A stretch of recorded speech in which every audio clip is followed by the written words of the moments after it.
আসসালামু আলাইকুম প্রিয় দর্শক এবং শ্রোতা, খুবই দারুণ একটা সুখবর। আপনারা ইতিমধ্যে হয়তো অনেকেই জেনে গিয়েছেন যে মালয়েশিয়ার কলিং ভিসা খোলার যে অ্যানাউন্সমেন্ট সেটা মালয়েশিয়া সরকারের পক্ষ থেকে অলরেডি হয়ে গিয়েছে, আলহামদুলিল্লাহ। আমি একটু বিস্তারিত বলার জন্য আপনাদের সামনে এসেছি।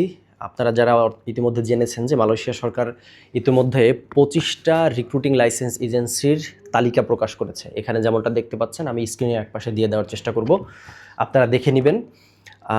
এর পাশাপাশি মালয়েশিয়া সরকার যেই মেডিকেল হবে, টেস্ট মেডিকেলগুলো হবে, সেই মেডিকেলের লিস্টও কিন্তু পাবলিশ করেছে।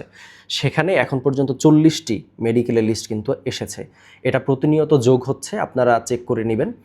চেক করার যে প্রসেসটা সেটা আমি দেখিয়ে দেওয়ার চেষ্টা করব। আপনারা যে কেউ গুগলে গিয়ে সার্চ করবেন FWCMS, এরপরে সেখানে ক্লিক করব। প্রথমেই দেখবে FWCMS এর ওয়েবসাইট আছে। ওয়েবসাইটের ভিতরে ঢোকার পরে আমরা বাম পাশে যে 3 ডট আছে সেখানে ক্লিক করব। তারপরে দেখব সেখানে অ্যাফিলিয়েটস যেই অপশনটা আছে সেটার মধ্যে ক্লিক করব। অ্যাফিলিয়েটসে ক্লিক করলে একদম সবার নিচে চলে যাব আমরা। এখানে আমরা দেখতে পাচ্ছি যে রিক্রুটমেন্ট এজেন্সিস, এই অপশনটাতে ক্লিক করব। এখানে দেখেন অলরেডি রিক্রুটমেন্ট এজেন্সির যে লিস্ট সেটা চলে এসেছে। আপনি বাংলাদেশ সিলেক্ট করে দিবেন, তাহলে বাংলাদেশের রিক্রুটমেন্ট এজেন্সি এখন পর্যন্ত নিচে স্ক্রল করলে আমরা 25টা রিক্রুটমেন্ট এজেন্সি কিন্তু আছে।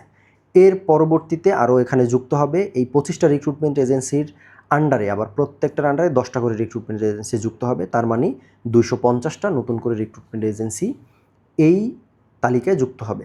এর বাহিরেও যারা কাজ করবেন তারা মূলত এদের সাথে অ্যাফিলিয়েট থাকবেন। এরপরে আমরা দেখি, চলেন মেডিকেল সেন্টারের লিস্ট আপনি কিভাবে দেখবেন। আপনি সেম সিস্টেম, ওয়েবসাইটে ঢোকার পরে আপনি 3 ডটে ক্লিক করবেন, সেখানে অ্যাফিলিয়েটসে যাবেন। অ্যাফিলিয়েটসে গেলেই প্রথমেই হচ্ছে মেডিকেল সেন্টার যে অপশনটা দেখতে পাবেন, সেখানে নিচে স্ক্রল করতে থাকবেন। 40টা মেডিকেল সেন্টারের লিস্ট কিন্তু এখানে পাবলিশ হয়েছে।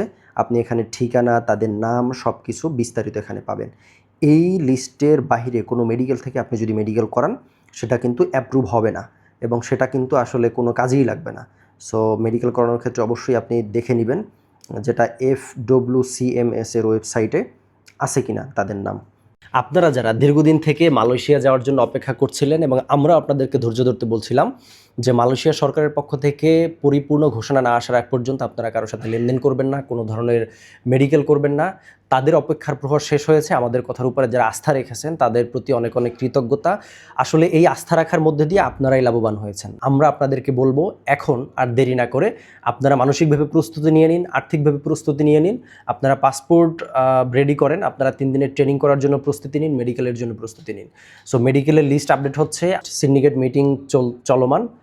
আগামীকালকেও কিছু মিটিং হবে। এই মেডিকেলের রেট কত হবে, টোটাল প্রসেস কত দিনের হবে, কি কি প্রসিডিউরের মধ্যে দিয়ে যাবে, সরকার কোনো একটা রেট বেঁধে দিবে কিনা, এই সমস্ত বিষয় নিয়ে পরবর্তী আপডেট পেতে দ্রুত চ্যানেলটা সাবস্ক্রাইব করে রাখেন এবং বেল আইকনটা ক্লিক করে রাখেন, যাতে আমরা মালয়েশিয়ার যে কোনো আপডেট দেওয়ার সাথে সাথে আপনি পেতে পারেন। এবং সঠিক অথেন্টিক তথ্য জানার জন্য আমাদের সাথেই থাকুন।